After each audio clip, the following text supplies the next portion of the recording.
Depois de 2 anos acontecendo virtualmente, a Mostra de Cinema de Tiradentes voltou ao formato presencial e invadiu as ruas da cidade histórica, provocando um encontro entre a tradição e o contemporâneo, especialmente porque o evento é sinônimo de cinema brasileiro de vanguarda e invenção.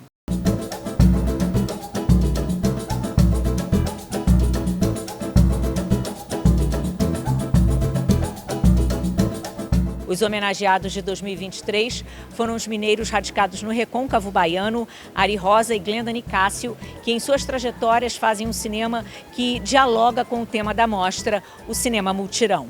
Eu acho que se a gente está falando de mutirão, um cinema em mutirão, com certeza a Mostra de Tiradentes ela faz parte desse mutirão, que são as tantas mãos que constroem o nosso cinema, né? Meu de Ari, da Rosa Filmes e toda a galera que está junto com a gente no Recôncavo da Bahia, né? Acho que a Mostra de Tiradentes tem muito esse lugar de apontar para o futuro, né? E de um lugar de reflexão, onde a gente também se deleita assistindo, mas também vai para o embate e olha além, né? Eu sempre saio daqui olhando para outras fronteiras, assim, né? E esse lugar da fronteira, de ficar nunca apresentar uma coisa que está pronta, né? Parece que a gente está o tempo todo em busca de algo e isso atrai muito a gente. Como é receber essa homenagem aqui do Festival de Tiradentes? É muito feliz porque Tiradentes é uma mostra muito importante pra gente, né? A gente já frequentava Tiradentes antes de fazer filme, né? Logo que a gente começou a fazer a faculdade, como as férias a gente vinha passar em Minas, então batia com janeiro ser o Festival de Tiradentes, a mostra de Tiradentes. Então a gente vinha fazer oficina, conhecer gente, foi aqui que a gente conheceu filmes de plástico, alumbramento, começou, né, a entender um pouco desse mundo dos festivais. E depois acabamos frequentando aqui com os nossos filmes. A gente passou 5 anos seguidos vindo aqui em Tiradentes, com Café com Canela, Ilha, até o fim, assim por diante. Então, assim, ser homenageado agora tem um gosto, primeiro uma grande surpresa, né? A gente não estava esperando, porque a gente também não está no fim de uma carreira, né? Mas é muito bonito poder celebrar o que a gente fez até aqui, nesse momento também em que o Brasil se lança para um momento de esperança para o audiovisual, em que muita coisa está por vir. Muita reconstrução, mas também muita esperança, muita vontade de pensarmos novamente o audiovisual.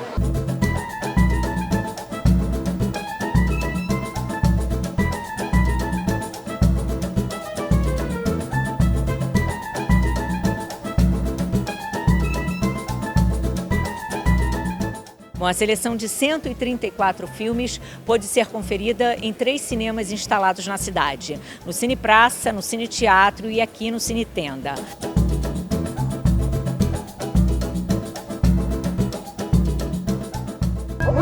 Depois de sair do Festival de Brasília com os candangos de melhor filme, montagem, fotografia e som, A Invenção do Outro, do Bruno Jorge, tem a sua segunda exibição aqui na Mostra de Tiradentes.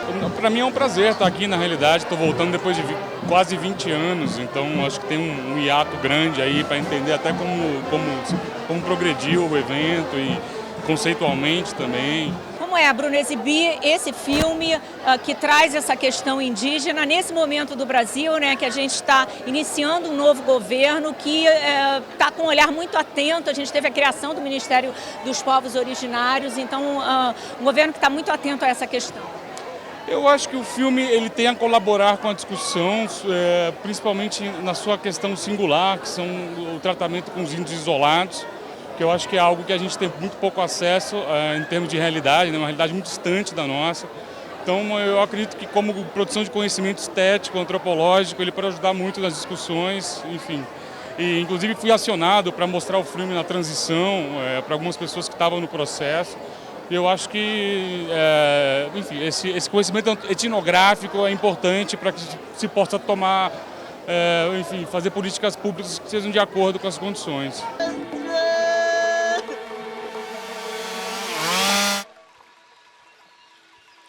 E agora a gente vai falar da primeira animação de longa-metragem produzida no estado de Minas Gerais, que é Chef Jack, dirigida pelo Guilherme Fiuza. Sucesso absoluto. A gente se lançou faz pouco tempo nas salas de cinema. A gente está entrando em 581 salas, isso me deu borboleta na barriga. Que história é essa que conta Chef Jack? Chef Jack é uma figura muito conhecida de uma categoria que foi criada que chama-se Cozinheiros Aventureiros. Então são cozinheiros que praticam esportes radicais. Então eles vão para lugares inóspitos, buscar um tempero que nasce embaixo de uma pedra de 15 em 15 anos no Himalaia. E aí ele faz a receita dele. E é um filme que fala muito de amizade, mas é muito colorido e traz muita da coisa da cozinha, que pra gente que é mineiro é peculiar, né? A cozinha é o coração da casa da gente em Minas. E você, como mineiro, como é exibir o filme aqui na Mostra de Tiradentes, que imagino eu tenha te formado como espectador e também como realizador e produtor? Então, eu venho desde a segunda edição, quando era uma loninha de circo.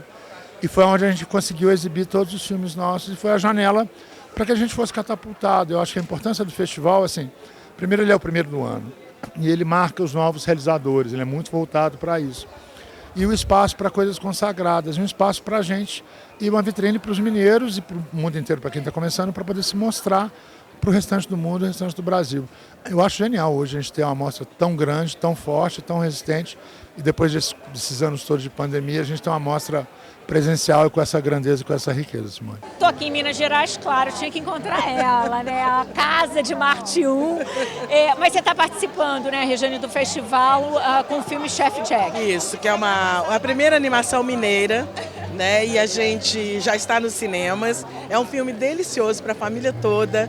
É um filme que fala de amizade, de amor, de afeto. Quer dizer, eu estou sempre envolvida nessas coisas, né? Graças a Deus. Chef Jack na área com sua obra-prima. É de lamber os beiços.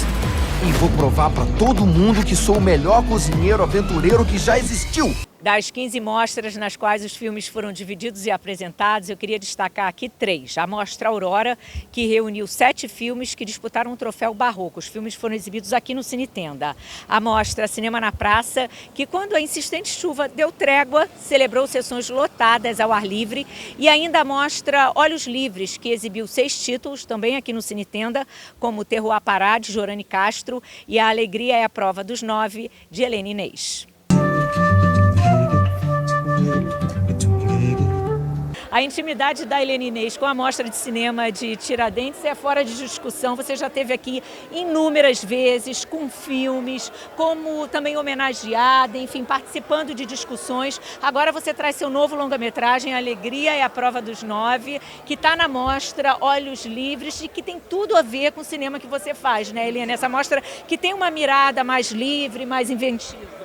É isso mesmo, Simone. Eu acho que mais do que intimidade que eu tenho com a Mostra de Tiradentes é amor, né? Um amor imenso, um amor gigantesco e também uma gratidão, né? Existe um troféu chamado Helena Inês exatamente para artistas libertárias, né? Fazendo qualquer coisa no cinema, mas que tem essa condição, né, de amor e liberdade. Então, para mim é maravilhoso, é uma emoção grande. A Alegria é a Prova dos 9.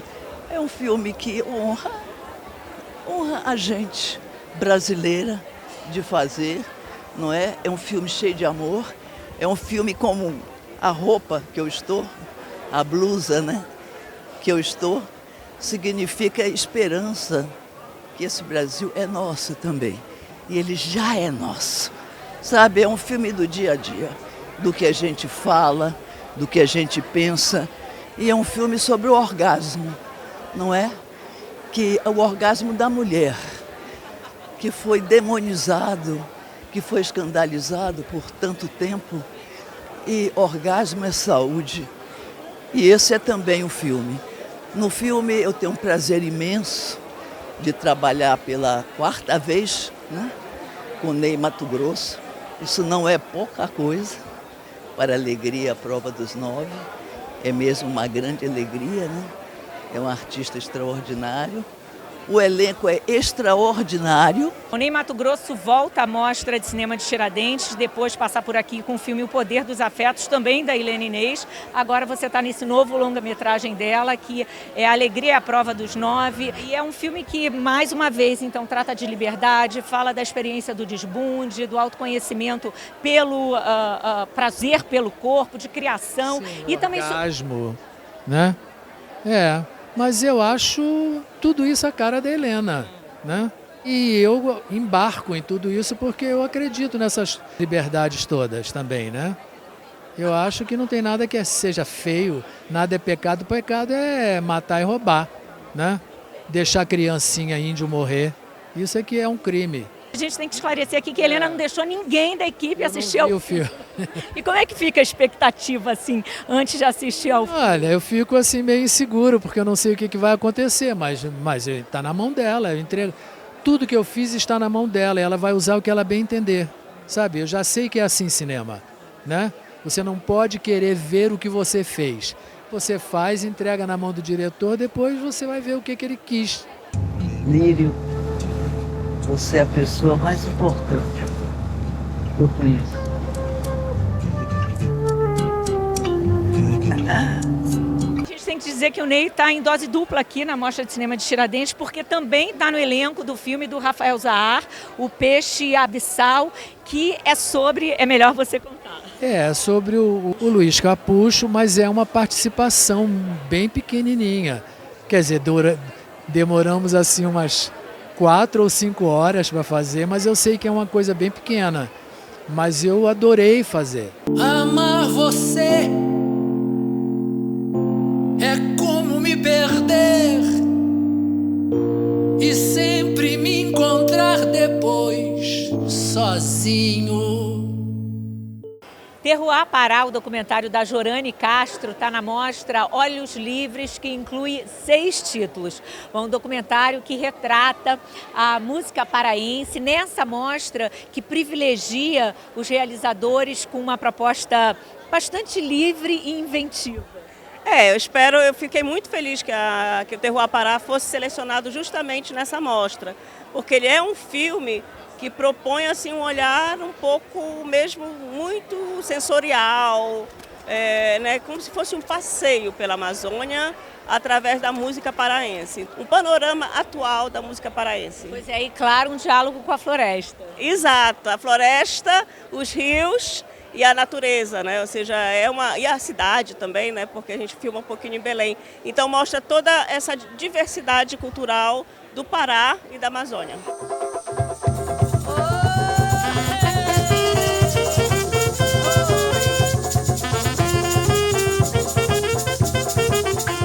Amanda, queria que você me contasse sobre, enfim, como é que você recebeu o convite para participar aqui da Mostra de Cinema de Tiradentes dentro da programação da Mostra Aurora. Sim. Bom, esse filme é um filme que a gente está fazendo há bastante tempo, né? Esse mês ele completou 7 anos de produção. E aí nesse processo a gente passou por um laboratório anteriormente no Arché, em Portugal, e depois passou pelo WIP Tiradentes no ano passado, quando o filme ainda estava na fase final de montagem, né? Qual é a proposta de Vermelho Bruto? Bom, é um filme que é feito apenas com imagens de arquivo do período da redemocratização dessas 4 mulheres que foram mães na adolescência e um material que elas mesmas gravam com pequenas câmeras em 2018. Essas questões assim da relação da maternidade e da experiência da mulher no Brasil, no caso em Brasília, e a relação disso com a política, né? Tanto a política institucional quanto a política do cotidiano, assim, estão bem presentes no filme. Existe um apreço assim, aqui pelo risco e isso é muito importante, acho que tem tudo a ver com o Vermelho Bruto. Porque se eu fosse militar, por exemplo, com a cabeça que eu tenho, eu seria uma militar de esquerda. A Mostra Cinema na Praça reúne 4 longas-metragens, a ficção A Filha do Palhaço e 3 documentários. Andança, uma coprodução do Canal Brasil, diálogos com Ruth de Souza e também o documentário Lupicínio Rodrigues, Confissões de um Sofredor, que é dirigido pelo Alfredo Manevi. Alfredo, um filme que celebra o legado poético desse compositor brasileiro tão importante que atravessa tantas gerações, né? Ele é conhecido por ser o rei da dor de cotovelo, né? O criador de um gênero musical que marcou a época na era do rádio e que chegou aos nossos dias na voz de grandes intérpretes como Gal Costa, Caetano Veloso, Paulinho da Viola. Muita gente conhece, canta as músicas de Lupicínio e não sabe que ele é o compositor ou às vezes não conhece a história do compositor, né? E o filme se propõe a revelar uma história muito interessante desse personagem enigmático e fascinante do século XX. O filme tem essa narração em primeira pessoa do Lupicínio, mas não se restringe só a uma leitura do próprio Lupicínio. A gente tem outras vozes que alargam o entendimento do que estava em jogo naquele momento, tentando não apenas celebrar, mas trazer as contradições também do personagem, as contradições da época, né, mostrando os vários aspectos da musicalidade do Lupicínio, como ele se inspirava em histórias de amor reais que ele tinha, as decepções amorosas para compor as músicas. Então a gente vai costurando a narrativa do filme. Por aí também usamos crônicas que Lupicínio escreveu nos anos 60, foram interrompidas pela ditadura militar. Ele escreveu crônicas no jornal Zero Hora, e essas crônicas são narradas pelo Paulo César Pereio, que é gaúcho, né, e conheceu Lupicínio Rodrigues. E como é exibir esse filme, né, o documentário Lupicínio Rodrigues, Confissões de um Sofredor, aqui dentro dessa mostra que acontece na praça, a céu aberto? É uma emoção enorme passar Lupicínio numa praça, porque ele era um compositor popular. Certamente ele gostaria que o filme fosse visto numa praça, num lugar aberto, num lugar mais amplo possível. Então, estar na Mostra Tiradentes, que é uma referência para o cinema brasileiro, é um marco de construção do pensamento, né, das linguagens, já é uma honra para o filme. E estar na praça é a oportunidade de encontrar o público da cidade, o público que vem para a cidade por causa do festival. Então é uma honra imensa para a equipe e certamente o Lupicínio estaria feliz. Então eu fazia música para aquele cordão, Bloco dos Sujos lá, e já com 11 anos, 10, 11 anos, eu fazia música para o carnaval.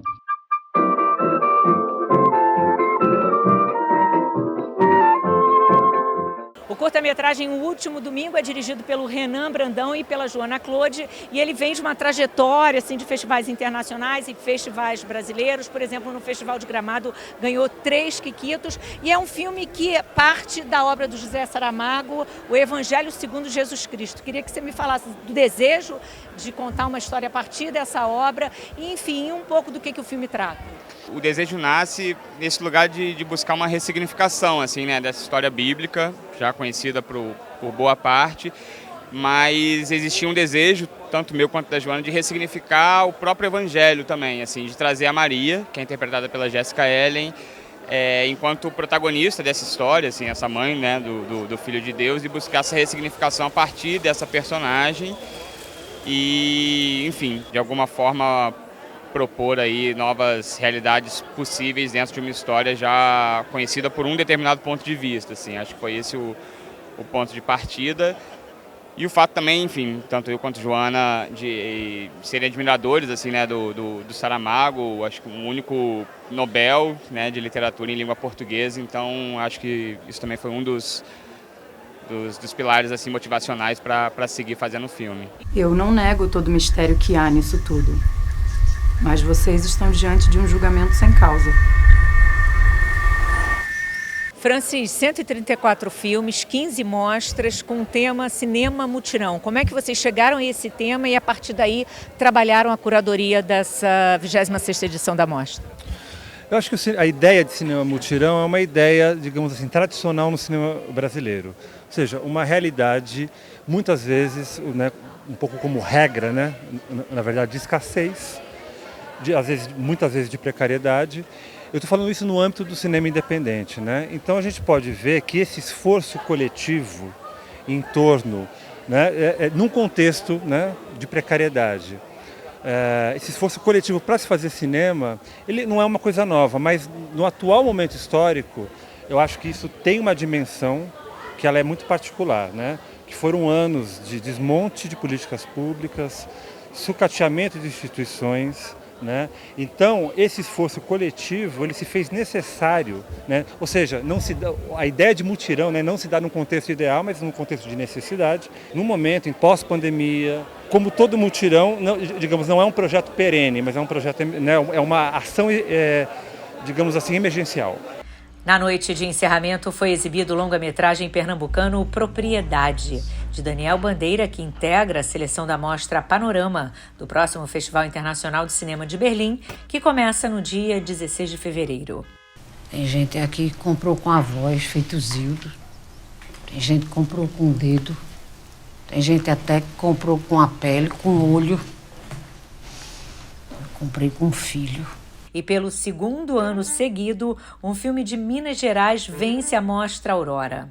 O longa-metragem mineiro As Linhas da Minha Mão, de João Dumães, foi o grande vencedor da 26ª edição da Mostra de Cinema de Tiradentes. O filme acompanha a Viviane de Cássia Ferreira, atriz que conta a sua experiência com a arte e a loucura. É um filme que discute muito sobre arte, sobre performance, mas também sobre loucura, sobre saúde mental, sobre sobrevivência nesse mundo de hoje, assim. Então é um filme que trata um pouco da interseção entre essas diferentes coisas, e ele foi um filme muito pequeno, assim, um filme muito simples, feito a partir dessas vivências nossas e desses diálogos nossos, para tentar dá um pouco a ver essas questões relacionadas à loucura de uma outra maneira, assim. Eu acho que esse é o principal enfoque do filme, assim. Trazer a loucura, a ideia da loucura, a expressividade, o sofrimento ligado à loucura, mas de uma outra maneira para o cinema. A gente teve 4 anos de falta de financiamento da cultura, né, de desmonte das políticas de financiamento culturais, e eu acho que esse trabalho, na verdade, criativo, ele precisou recorrer a diferentes áreas, a diferentes ferramentas, a diferentes formas de encenar, assim, que estavam à mão. E trabalhando com improviso, trabalhando com processos que às vezes são mais longos, quer dizer, então acaba que, diante dessas necessidades, desse cenário, né, que a gente estava, esses elementos acabam sendo convocados para contar as histórias que a gente precisa contar. Então eu acho que não é à toa que essa relação entre arte e imaginação está muito presente na mostra desse ano, também como uma forma de imaginar mundos possíveis, formas de fazer também possíveis dentro desses contextos, né, autoritários, de contextos de violência, como é o caso, como a gente viveu no Brasil nesses últimos 4 anos. Né? E eu não posso surtar, eu não quero sair daqui e ir parar no moto contínuo, no psiquiatra, e nem fazer igual eu fiz lá, que eu fiquei jurando no dia que o Gera, que era o psiquiatra, era o Tom Zé. O troféu Carlos Rachimbá da mostra Olhos Livres foi para O Canto das Amapolas, o mais novo filme de Paula Gaetan. Na competitiva de curtas da mostra Foco, o vencedor foi Remendo, de Roger Hill, que também levou o Prêmio Canal Brasil de Curtas. O júri popular escolheu como melhor longa Filha do Palhaço, de Pedro Diógenes, e o melhor curta Nossa Mãe Era Atriz, de André Novaes Oliveira e Renato Novaes Oliveira. A lista completa dos vencedores está disponível no site da Mostra de Cinema de Tiradentes. O que você tá fazendo? Nada. O que você tá falando? Isso? É o cococu. O que é cococu? Comente com uma partida curta. Quer fazer comigo? Tá bom. Cococu, cococu, cococu. E a gente fica repetindo isso pra sempre.